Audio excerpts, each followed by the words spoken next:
नमस्कार सुधी दर्शक सुदेशना न्यूज को स्वागत करछि मु विश्वजीत। आज खबर उपर नजर पकाइबा। साहित्य व्यापारी बेपार 200 टंकारे कविता और 500 टंकारे संबर्धना। एबे संपूर्ण खबर। दर्शक बंधु आपण मान बाजार बुली जाइछन्ती। बाजार रु विभिन्न प्रकार सामग्री सहित परिबा पत्र इत्यादि किणुछन्ती, किंतु बाजार रे एमिति गोटे जिनिस आजिकली मिललानी सी भी मध्य बेपार होची। से जिनसटी कौन जानछन्ती? से बे बहुत शीर्ष रे अछि हमर साहित्य व्यापार। सस्ता साहित्यर महल रे मशगुल किछि कवि और लेखक एमिति बहुत घटनार पर्दाफाश करछि सुदेशना न्यूज। सेमिति आउ एक साहित्य व्यापार खबर सुदेशना हाथ रे पड़िछि। प्रथमे शुणी नियंतु एई आम प्रतिनिधि जड़े साहित्य व्यापारी वार्तालाप। व्हाट्सएप प्राय देखी मो मेसेज बाबूजी आज्ञा मु कहली व्हाट्सएप प्राय देखी मो मेसेज मु करथिली आपन को मेसेज करथिली। जगदेव सर कहउछन तो हां हां आउ टिके कोन आम पई किछि हबो ना कोउठ आपण कहउछंती? भद्रपुर कहउतली। हाउ हाउ सुन तो मु कथा आबी काल सकाळे आपण प्रोग्राम टा छाड़ दिछि देखंतु। एक्चुअली मु जने बिजनेस पर्सन बुझिले। मु टिके नुआ नुआ टिके लेखा लेखि टिके करूची। भला भला भला बिजनेस कोन करछो? हमर more actually chemical manufacture unit. तार गोटे विज्ञापन दौन आम प्रतिभा पई केते कोन डिमांड किछ करबनी काई ना हमें पिला नु खाया को दवा टोटल स्कूल पिला को तंग प्राइस दवा हमर साहित्य आसर हबो आ प्रतिभा संगठन करिया। मु तो अचलवता जाई परनु कोडे मोर जे बंधु थिले चली गलानी संसार तथापि टेक्निकली मु चेष्टा करछि प्रतिभा संगठन बढ़िया चलछि। आपण गोटे लेखा छाड़ दियंतु कविता आपनकर गल्प प्रबंध आ आपनकर संवर्धना फोटो ठिकाना कृति रुचि वृत्ति प्रतिभा से किसी बाकी लेखि छाड़ू उभय जहाँ साहय राशि देवे आ जोटा आपनकर विज्ञापन देवे ता पई जहाँ देवे आपण तथापि आपनकर केते कोन कोन केमती किसी धार्य अछि ना आपनक आत्मार्थ दान काना हमें टोटल स्कूल प्लान को दबा एइतरे धर्म सब आसिला ना घर पर करी खाया पीवा सब बही हां नियति नै हां छुआ पिला को खाइबा को देले भलो ना सेमानक प्राइज बुझि पालो कि नै?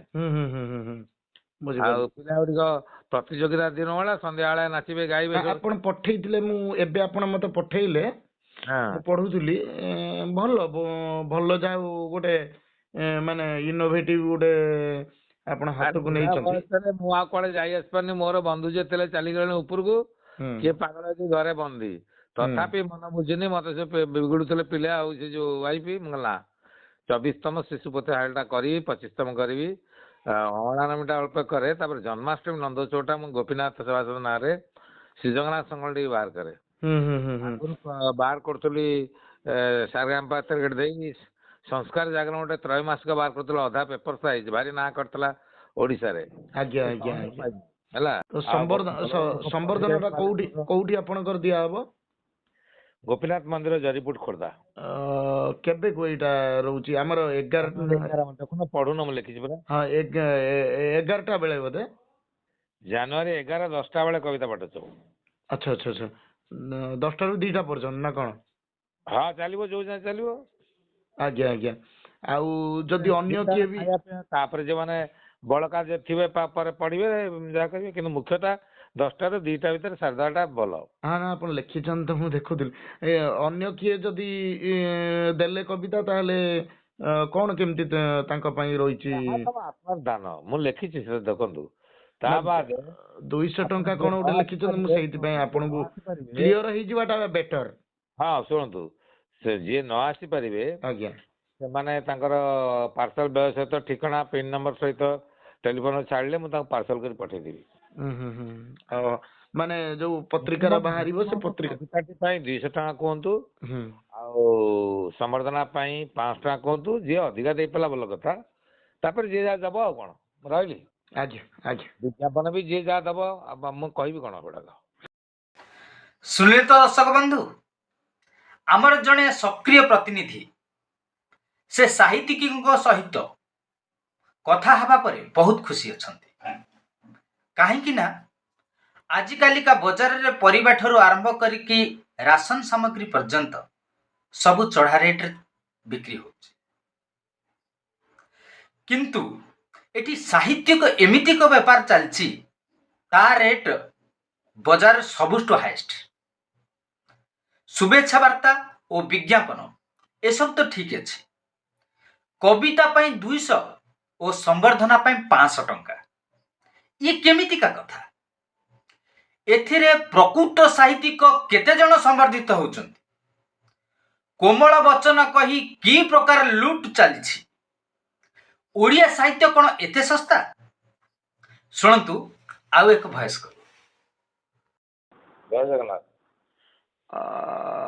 ସକାଳେ ଆପଣ କଲ୍ କରିଥିଲେ, ମୁଁ ଟିକେ କାଲି ରାତିର ଥକାର ଏକଦମ ଥିଲି ତ କାଲି ମୁଁ ଦେଖିଲି ବ୍ୟାକ୍ କଲ୍ କଲି, ଆପଣଙ୍କ ନାଲିଗଡ଼ ଥିଲା ତ? ନା, କଟକରେ କାଲି ଯାଇଥିଲି ତ, ଟିକେ ମାଲ ଆମର ଆସିକି ଲାଗିଥିଲା କଟକରେ, ତାକୁ ଆଣିବା ପାଇଁ। ଓହୋ। ଆଉ ମୁଁ ସେଇଥିପାଇଁ ମାଲ ଗୁଦାମରୁ ବୁଲି ବୁଲିକି ପୁରା ଥକାର ଏକଦମ ଥିଲି। କାଲି ବ୍ୟାକ୍ କଲ୍ କଲି। ଆଜ୍ଞା, ଆପଣ ମତେ ରିଙ୍ଗ କରିଥିଲେ ବୋଲି ମୁଁ ବ୍ୟାକ୍ କଲ୍ କଲି। ନା ନା, ଆପଣ ସକାଳୁ ମତେ କଲ୍ କରିଥିଲେ ତ, ମୁଁ ଉଠେଇ ପାରି ନଥିଲି ବୋଲି ମୁଁ ସେଇଥିପାଇଁ ଆପଣଙ୍କୁ ବ୍ୟାକ୍ କଲି। କଲ୍ କଲି ସେଇଥିପାଇଁ ବ୍ୟାକ୍ କଲ୍ କଲି, ଦେଖିଲି ନାଲିଗାର ଅଛି। ଆଜ୍ଞା ଆଜ୍ଞା ଆଜ୍ଞା, କାଲି ରାତିରେ ଆଉ ଟିକେ ଭଲିକି ଆଉ କିଛି କଥା ହେଇ ହେଲାନି, ମୁଁ ସେଇଥିପାଇଁ ଆଉ ମୁଁ କହିଲି ସକାଳୁ ମତେ କଲ୍ କରିଥିଲେ, ମୁଁ ବିଛଣାରେ ପଡ଼ିଥିଲି, ବିଛଣାରୁ ଉଠିକି ଟିକେ କର୍ମକ୍ଷେତ୍ରକୁ ଏବେ ଯିବା, ମୁଁ କହିଲି ତା ପୂର୍ବରୁ ଲେଖାଟା ଛାଡ଼ିଦିଅ, ସମୟ ଆଉ ନାହିଁ ବହି ବାଡ଼ିଆ। ଆଚ୍ଛା, ଆପଣଙ୍କର ଟାଇମିଂ କ'ଣ କେତେ ରହୁଛି ମାନେ ଲେଖା ଛାଡ଼ିବା ପାଇଁ? ଆଜ୍ଞା, ମୁଁ କହିଲି କେତେ ଦିନ ଆଉ ଅଛି ଲେଖା ଛାଡ଼ିବା ପାଇଁ?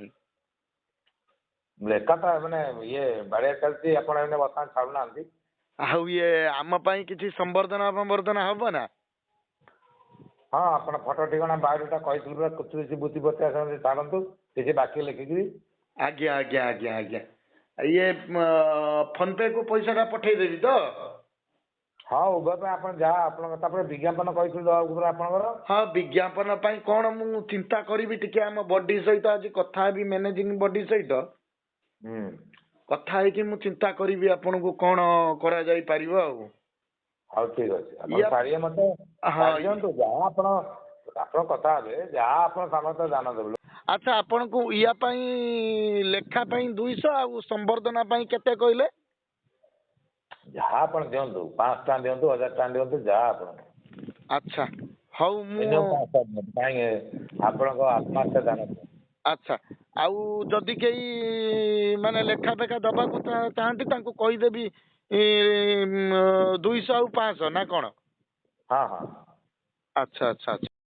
आमे आपणकु जो बेपार कथा कहूचु, से बेपारर प्रकृत मालिक हेले लीलाद्रीनाथ जगदेव। जरीपुटुरे 2026 जानुआरी 11 तारिख रे माँ मंगला सेवा संसदर 24तम वार्षिक उत्सव रे संवर्धना और प्रतिभा संकलन पाई अर्थ आदाय करा जाउछि। एथिरु जणा पडुछि प्रतिभा चयन रे ए महाशय केते आगे रे। जे अर्थ देला से ही प्रतिभा। ये कि प्रकार प्रतिभा चयन करुचंती? खाली एतिकी नुहे, ए महाशय भी ओडिया रे ठीक से लिखि पारंती नहीं। देखंतु तांको लेखा, आमे कॉपी पेस्ट करके आपनको देखाउछु।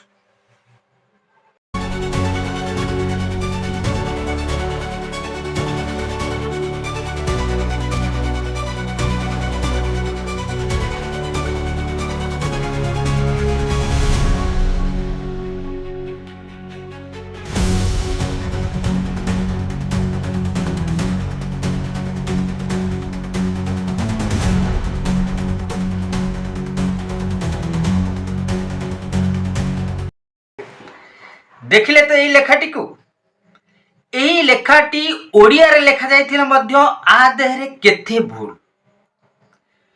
ये पुणी जड़े प्रतिभा चयन करुचंती, पुणी अर्थ नहीं। जो माने अर्थ देई मानपत्र किणी सोशल मीडिया रे प्रतिभा बोली परिचय देउछंती, ସେମାନେ କିଭଳି ପ୍ରତିଭା? ପରିଶ୍ରମ କରି ପ୍ରତିଭାକୁ ପ୍ରସ୍ଫୁଟିତ କରନ୍ତୁ। ଏମିତି ଦଲାଲ ମାନଙ୍କ ହାତରେ ନିଜକୁ ଓ ଭାଷା ସାହିତ୍ୟକୁ ବିକ୍ରି କରି କି ପ୍ରତିଭା ସାଜିବ? ଏ ମହାଶୟ ନୀଳାଦ୍ରିନାଥ ଜଗଦେବଙ୍କର ବହୁତ ପ୍ରମାଣ ହସ୍ତଗତ ହୋଇଛି। ଦରକାର ପଡ଼ିଲେ ଆମେ ଆପଣମାନଙ୍କ ସମ୍ମୁଖରେ ଉପସ୍ଥାପନା କରିବୁ। ଏବେ କେବଳ ଚେତାଇ ଦେଉଛୁ, ସୁଧୁରି ଯାଅ, ସାହିତ୍ୟ ବେପାରରୁ ନିବୃତ୍ତ ରୁହ, ନହେଲେ ସବୁ ପ୍ରମାଣ ଏକାଠି କରି ସମସ୍ତଙ୍କ ସାମ୍ନାରେ ରଖିବାକୁ ଆମେ ବାଧ୍ୟ ହେବୁ। ଦେଖିଲେ ତ ଦର୍ଶକ ବନ୍ଧୁ, ଆମ ଭାଷା ସାହିତ୍ୟକୁ କଳଙ୍କିତ କଳୁଷିତ କରୁଥିବା ସାହିତ୍ୟ ବେପାରୀଙ୍କୁ ଆପଣମାନେ ସେମାନଙ୍କ ଠାରୁ ଦୂରେଇ ରୁହନ୍ତୁ ଏବଂ ଏହାର ଦୃଢ଼ ବିରୋଧ କରନ୍ତୁ। ନଚେତ୍ ଖୁବ୍ ଶୀଘ୍ର ଆମ ଓଡ଼ିଆ ଭାଷା ସାହିତ୍ୟ ସତ୍ତା ହରାଇ ବସିବ। ବର୍ତ୍ତମାନ ପାଇଁ ଏତିକି। ପୁଣି ଦେଖା ହେବ ଆଉ ଏକ ନୂଆ ଖବର ସହିତ। ରହୁଛୁ। ନମସ୍କାର।